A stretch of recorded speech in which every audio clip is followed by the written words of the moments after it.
जय माता दी सभी को। हर हर महादेव। आज मैं जो जानकारी देने जा रही हूँ वह जानकारी है बेलपत्र के बांधे की। बेलपत्र का बांधा अदृश्यकरण यानी कि गायब होने की क्षमता रखता है। इसका काजल बनाया जाता है यानी कि अंजन। इसका अंजन होता है वह जमीन में गड़े हुए धन को देखने की क्षमता रखता है।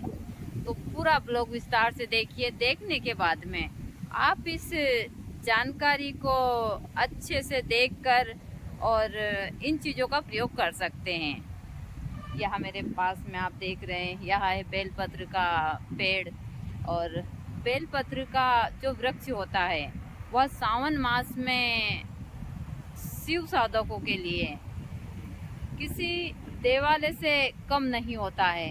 कहते हैं कि जितना आपको ज्योतिर्लिंग के पास जाकर दर्शन करने से, वहाँ जल चढ़ाने से जो सिद्धि प्राप्त होती है वह बेलपत्र के पेड़ के नीचे पूरे सावन मास में ओम नमः शिवाय के जाप करने से होती है। और यह एकदम सत्य है क्योंकि यह चीज़ें मैंने की हुई है।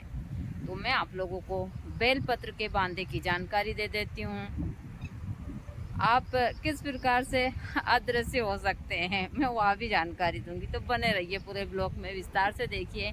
देखने के साथ में आप लोग इस जानकारी को देखकर अपनी बहुत सारी चीज़ें ठीक कर सकते हैं। गायब नहीं हो सकते हैं तो बहुत सारी चीज़ें आसान भी कर सकते हैं। गड़ा हुआ धन का कुछ अनुभव भी हो सकता है। तो पूरा वीडियो देखिए और देखने के बाद में घर बैठे इन जानकारियों से अपनी बहुत सारी चीज़ें ठीक कीजिए।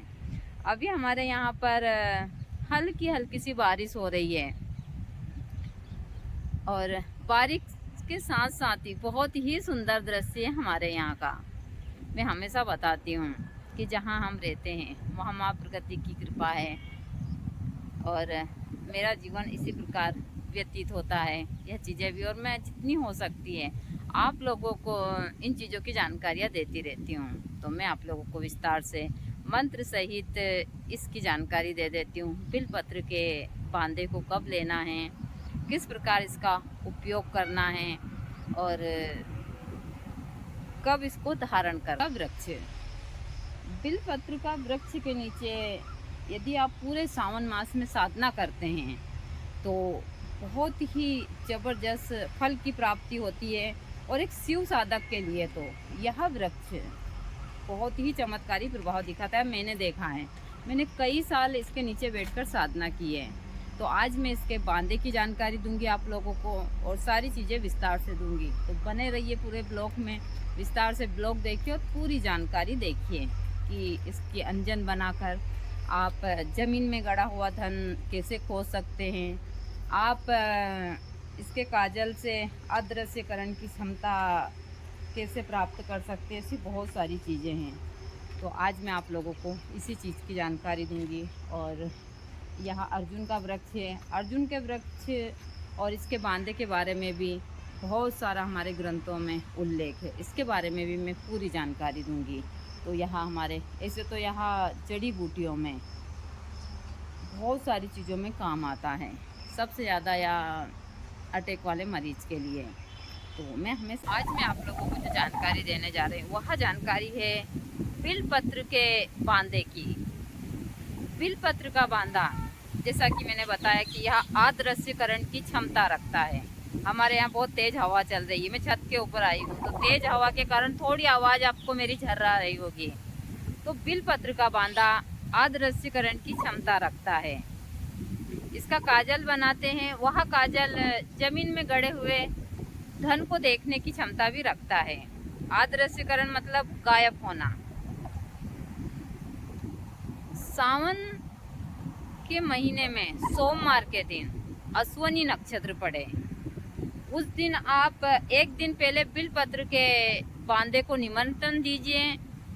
जैसे कि सोमवार के दिन अश्वनी नक्षत्र है तो आप रविवार के दिन शाम के समय गौधुली बेला में आप बिलपत्र के पेड़ के पास जाइए। वहाँ जाकर आप ओम नमः शिवाय के मंत्र का उच्चारण करते हुए इस वृक्ष के पास जाइए। वृक्ष के पास जाकर आप धूप दीप कर कर उनको प्रणाम कीजिए और उन्हें बोलिए कि हम कल आपके बांदे को लेने आएंगे, आप हमारे साथ चलकर अपनी पूरी शक्ति सहित और हमारा कार्य कीजिए। यह कहकर आप घर आ जाइए। फिर आप अश्विनी नक्षत्र में प्रातः जल्दी जाकर इस पेड़ को प्रणाम करें और बांदा तोड़कर किसी कपड़े में बांधकर घर ले आइए। घर लाकर आप उसको धूप दीप पंच अमृत से स्नान करवाकर नैवेद्य अर्पण कर कर, और जो मैं मंत्र देने जा रही हूँ इस मंत्र से ज़्यादा नहीं तो 1.25 लाख बार उसको अभिमंत्रित कर कर चांदी के ताबीज में भरकर अपनी भुजा में अश्विनी नक्षत्र में ही सोमवार के दिन धारण कर लीजिए। यदि सही तरीके से आपने कार्य कर लिया तो आप अदृश्य तो नहीं होंगे, लेकिन हाँ आपके बहुत सारे कार्य स्वतः ही हो जाएंगे। जो आपके जीवन में बहुत सारी परेशानियां हैं वह खत्म हो जाएगी। देखिए, अदृश्य पहले के युग में होती थी यह चीज़ें, लेकिन ना तो अब इस प्रकार के साधक हैं ना इस प्रकार की चीज़ें। सभी लोग स्वार्थ में काम करते हैं। पहले जो अदृश्यकरण होता था वो कुछ अच्छे कार्य के लिए देवता लोग करते थे, तो तभी से यह चीज़ें चलती आ रही हैं। दूसरा, काजल। इसका काजल भी अश्विनी नक्षत्र में आप कपास की रुई के साथ में जो बांदा है उस बांदे को, उसके पत्र को अच्छे से लपेट कर या फिर जो गीला होता है तो उसको बांट कर उसका रस निकाल कर और रुई को भिगाकर गाय के घी के साथ में आप इसका काजल बनाइए।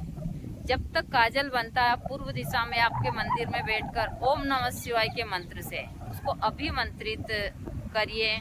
अभिमंत्रित करने के बाद में आप उस काजल को अपनी आँखों में आंचते हैं तो आपकी बहुत सारी चीज़ें, आपको बहुत सारी चीज़ में सफलता प्राप्त होती है। बहुत सारी चीज़ें देखने की क्षमता होती है, आपको अच्छे बुरे की पहचान होती है, बहुत सारी चीज़ें हैं। देखिए, मैं हमेशा सरल और आसान सा प्रयोग देती हूँ।